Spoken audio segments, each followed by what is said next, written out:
Welcome to the CEBUG presentation with Marlin Borsick, recorded on June 11th of 2015, on what to expect with availability of Windows 10.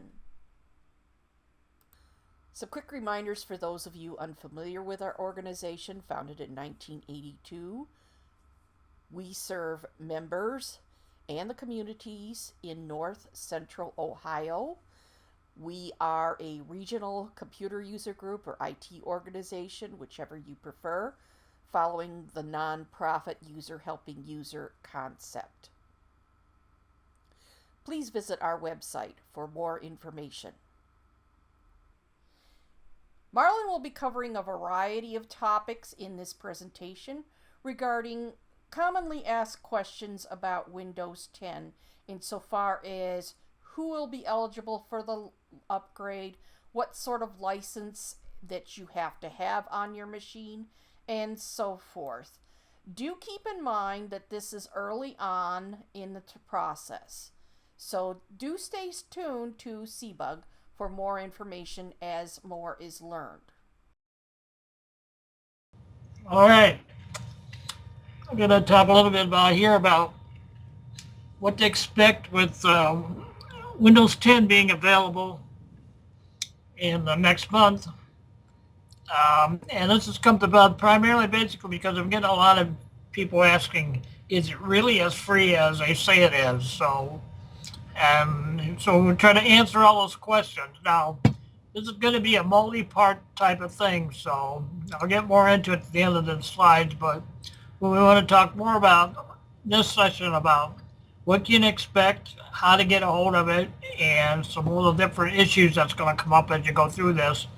Then we'll get into actually playing with Windows 10 probably next month or the month after, and then deal with questions and everything else that come up after that, plus anything new that's popped up. So let's go to the next slide. When is it coming out? Windows 10 will be out the 29th of July. If you want to be crafty about it, it's going to be available 1st of August. I think Windows 8 came out 1st of August. The thing about it is, to keep up with this before I go to the next comment, is this is not going to be suddenly available to everybody in the world. This is going to come out in phases. So what happens is on the second option, I'll say it'll be available via Windows Update, which will prompt you to download when your spot in a queue comes up. All right, which basically means is you may not get it on the 29th of July. You may get it on the 10th of August. Okay, but you'll get it. All right. Microsoft is going to give everyone who's got the qualifying licenses, you get the access to free upgrade for 1 year, after which you would then go back to paying for the software if you want it. So basically is you got 1 year from the 29th of July 2015 to 2016 to get this upgrade done. And you can do that anytime within the year. But if I strongly suggest, and I'll go more into this later, is that you get the upgrade in and start working with it and whatever, because you don't you want to get the bugs and everything else on your end, not the software bug, but the people bug worked out first. Of course, once the upgrade deal expires, it's over, and they're not going to make it available again. That goes into as if you decide that you blew it off and you didn't make your ISO that I'll go into later on. You'll have to turn around and pay for it to get it back installed again. All right, the next slide. Who's eligible?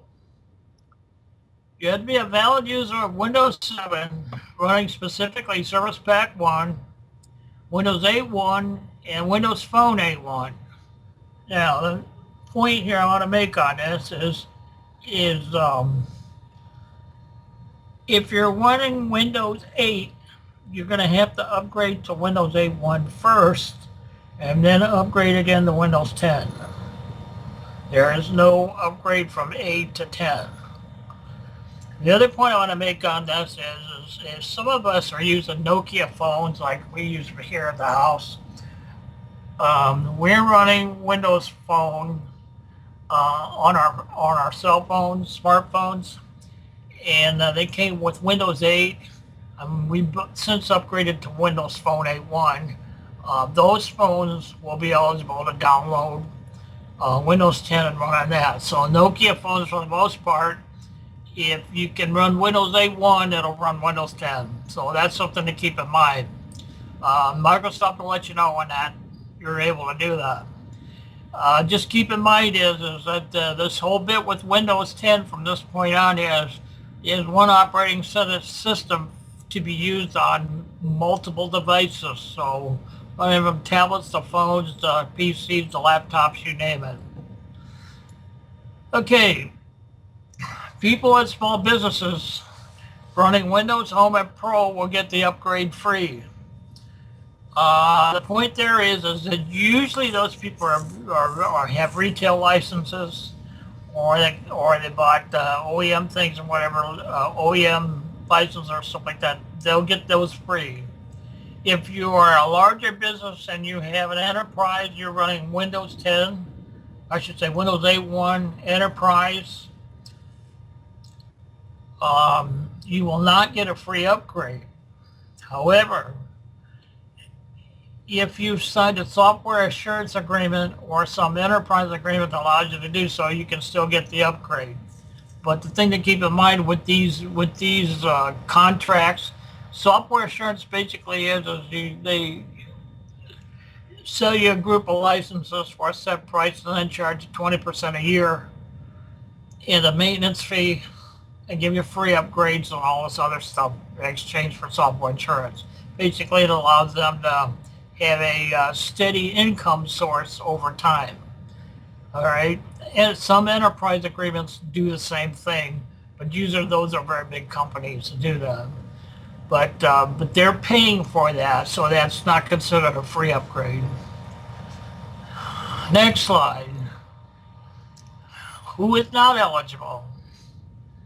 If the PC has no operating system, which basically means you're building them, which goes on around here, and I understand that Irene's house goes on there too, you must purchase Windows 10 or Windows 8.1, okay, which the caveat here is if you purchase Windows 8.1, you can update from 8.1 to 10 for free, so you don't have to pay twice, okay, but you got to have a license for the PC. If you run Windows on a virtual machine, which I do here, you have to purchase a qualifying license, and I go into that the next slide. Question come up, does Windows XP and Vista users get you 10? No. However, if you purchased the Windows 8 upgrade from Microsoft in the months after it was released, and use that product key to install XP or Vista, okay, that'll get you a free upgrade. That goes into something what we call where we're back. We're using something called downgrade rights, where you purchase a Windows 8 upgrade, okay, but instead use that to install Vista or XP. It's the same license or same key, it just doesn't work. So that's where they're going into that. Of course, for those people who are running Macs, and they say, well, I run Windows on my Mac, okay, that. If you run an OS X, forget it, you need a qualifying license. In other words, if you own a Mac that's running an OS X, that's not going to get you Windows 10. That's not a qualifying license. All right, what is a qualifying license? Those are licenses that are retail copies of 7 through and including Windows 8.1. What you can do is if you purchased a retail copy of the Windows and you assign one of those licenses to your PC or a virtual machine, then you qualify for the free upgrade. Now you notice I said before the virtual machines you have to pay for it. This is one of them things if you use, you had like I have here some licenses that I don't use, and I use them in virtual machines. Those virtual machines can be upgraded to Windows 10 for free. You can also transfer those qualifying licenses to any other PC or virtual machine. And in so doing, you'll keep it eligible for the upgrade. Okay, one thing to keep in mind is Windows licenses are attached to a device, not a user, and it has to be a physical device. Of course, the exceptions are virtual machines and what kind of licenses you used in those virtual machines. The thing to keep in mind is most commercial and retail licenses will qualify, but check first if you're not sure. All right, any caveats? The Windows upgrade will be free as in beer for the first year after its release.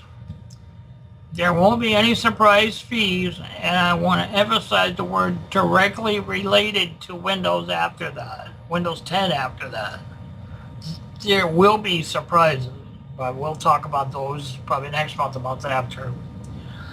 For people who like to pirate software, Microsoft says it will make some very attractive offers to customers who use non-genuine licenses, Windows PCs. Obviously, have some editing I still need to do.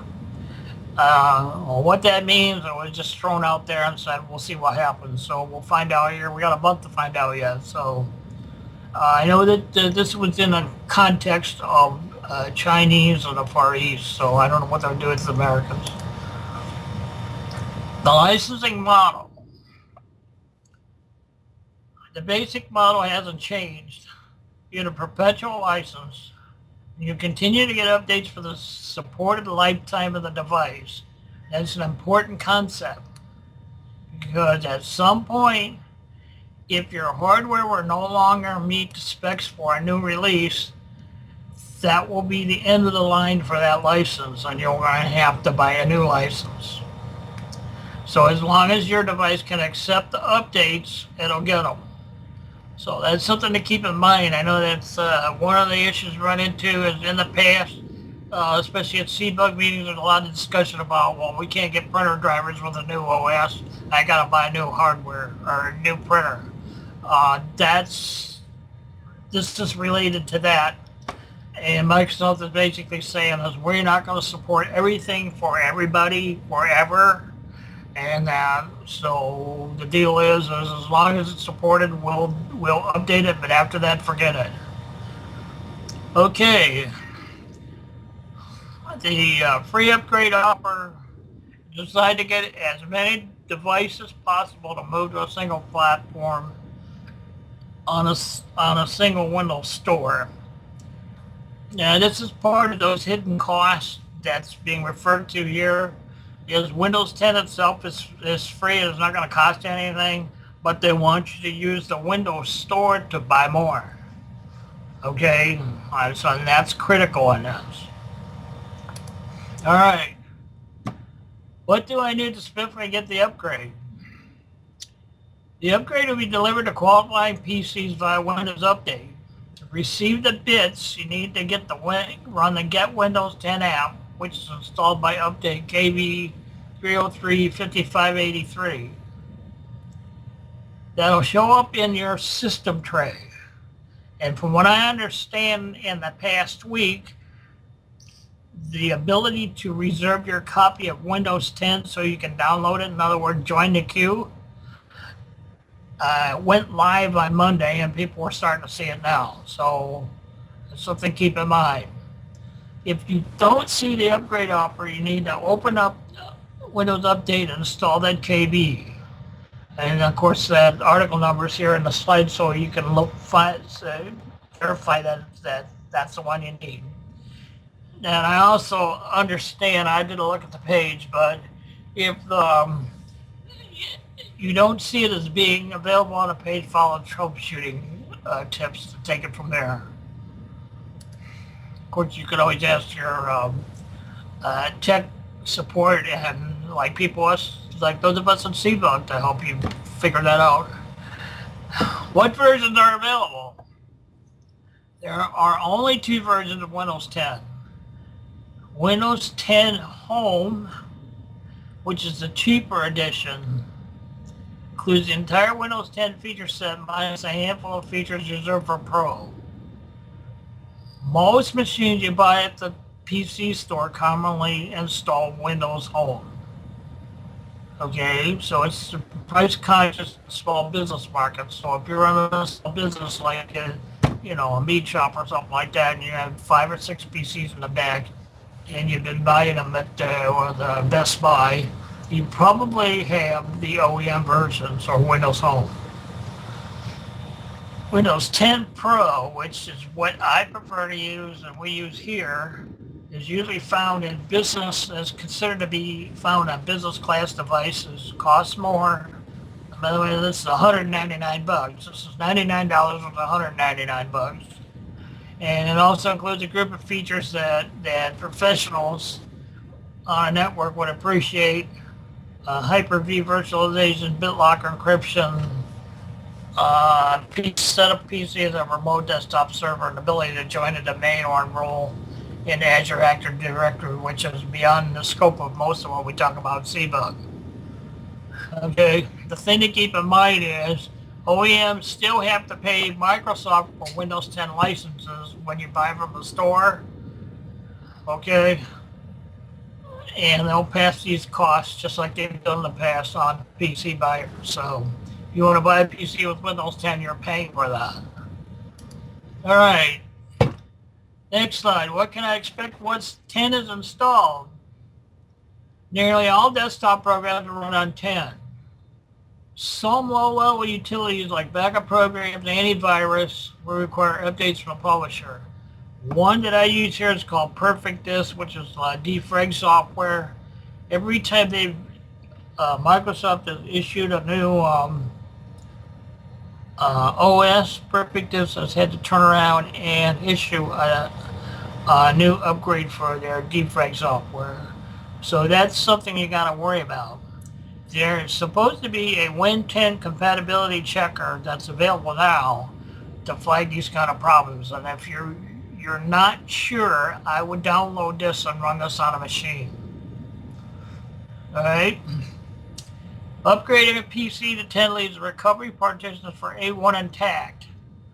Now, won't go into long deal on this in this meeting, but the deal of it is when basically during the upgrade process, the OS that was on the PC is saved in a recovery partition, okay, which will allow the PC to roll back to Windows 8.1 in this case if Windows 10 upgrade doesn't take. Sometimes that happens, and I was a little concerned about that because that means you're in for big trouble on a long day. And apparently they've had some issues with that, but they've got all those bugs ironed out. So basically, if that upgrade doesn't take, it'll fall back to what you had on there, and away you go. So the thing to keep in mind is as long as you keep the partition there, you can roll it back.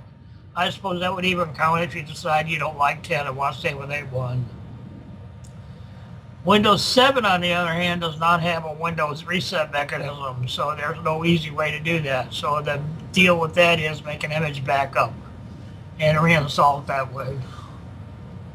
Okay, the other thing that I didn't add to the slide, but I went down there, is when you do what Windows 10 will run on, if your machine is running Windows 7 up, Windows 10 will run on the machine. 2 gigs of memory, and most PCs anymore are doing 500 gig hard drives that are fine.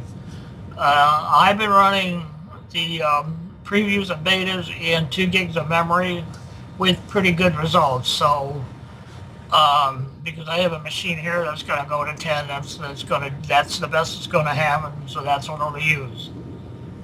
All right, next slide. All well and good. How do I get a DVD copy? For those of us who do not like to do upgrade stuff, you're not going to get a DVD or an ISO. Okay? Rumor has it Microsoft might make a DVD available or ISO available later on.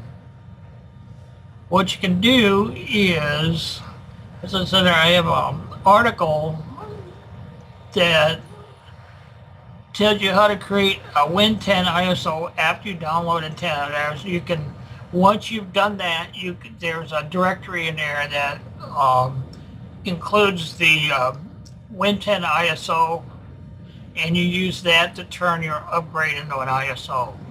And there's that link, which I have here. It's not hot at this point, but that's the link you go to read that article. All right, next slide. Next one. So we're coming to the end here. We get more into exactly what is different about Windows 10 and what's changed. And this is going to be big time change for everybody. The whole philosophy on how Windows is being used and everything else has changed. And you got to be aware of this as you get into this. We'll also take a look at the latest available update and the next CEBUG rating, which is I should have another update issued by the time we meet again. And what I'll do at that point is I'll do a demo of that so people can see what it looks like and ask questions or whatever all else. Because of the amount of changes, it looks like we're going to have to go into August, which is fine. And I'm sure by that point we'll start to get some early questions from people trying to go, well, I did this and this didn't work and this, I didn't think this was going, whatever. Also, for those who are interested, I do this on the slide just to say it's available, and you can take a look at it, and do it. The only issue that I think people need to be aware of before they do that is if you already run a version of Office, you got to take it off and put 16 on. They can't run together, which is not like previous versions. So that's something to keep in mind. All right, last slide. Are you ready? Anyway, thanks for listening. We've just touched on some issues you need to think about before you actually get it on your machine. Questions? What I'm going to have Irene do is create a Windows 10 forum type on the CEBUG website, and we'll start checking that daily and see what people have in the way of questions. I mean, when you get the nitty gritty and what's going on and everything else. The last thing I mentioned to say is just remember, nothing in life is really free. So keep this in mind as you get used to the operating system. It will surprise you. Any questions?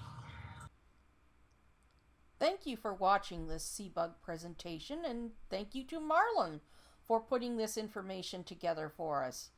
Please remember to like and subscribe so that we can continue to bring information like this to you. Bye!